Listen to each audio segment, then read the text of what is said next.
Well, this is a video on laying out the patterns on the hull for the copper sheathing.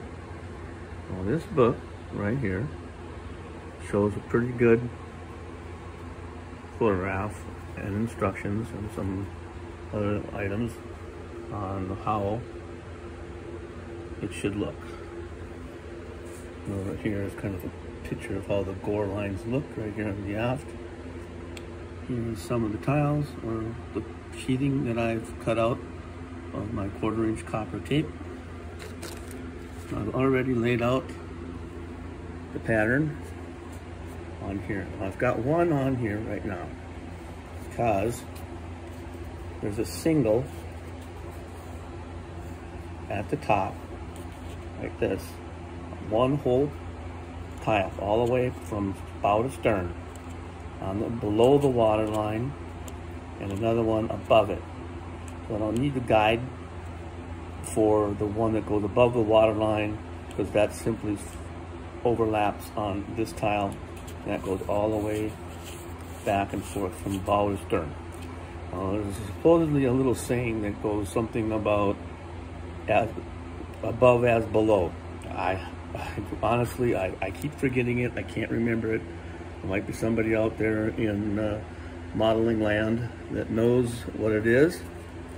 And here now, it's kind of messy because I kind of like to draw it freehand.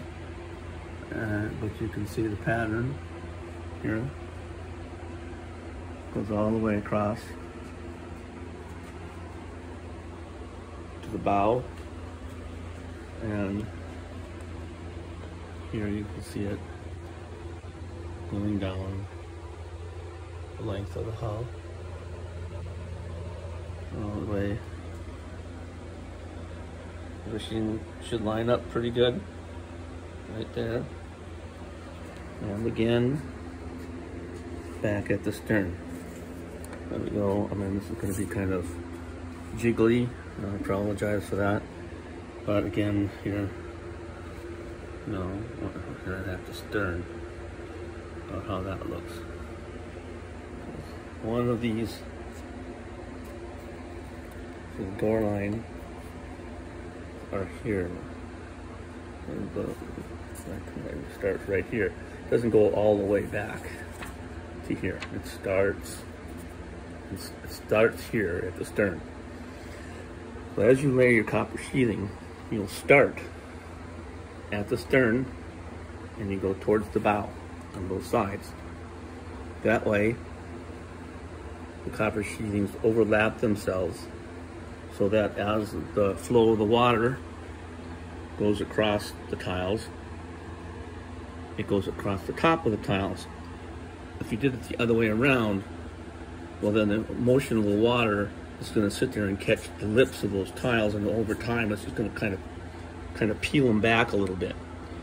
So you want to make sure that you start at the stern, go towards the bow on both sides. Now, there's a little added thing, and I like to use this copper tape. Now, in most kits, they give you copper pieces with little raised ridges on them. That is the exact opposite of what it's like on the real ship. You have anything protruding from the hull, it's going to catch on particles of algae, and eventually you're going to have these long streamers going back across behind your ship, and they're going to cut your ship's speed. So what actually happens is the ship's sheathing is nailed on with copper nails, and those copper nail heads might be 1/4 inch. Now at this scale, 1/72 scale, you are not going to see a 1/4 inch nail head. So it makes no sense to me to put a Ponce wheel on it and put a little pattern in it. Now it looks good, just like trenails do, or tree nails, they look good. And to show the gaps in the planking, they look good. But at scale, you can't see the tree nails. They're too small. You can't see the gaps in the planking, the butts in the planking. They're too small. In this scale, a gap in a plank might be 1/28 of an inch in scale.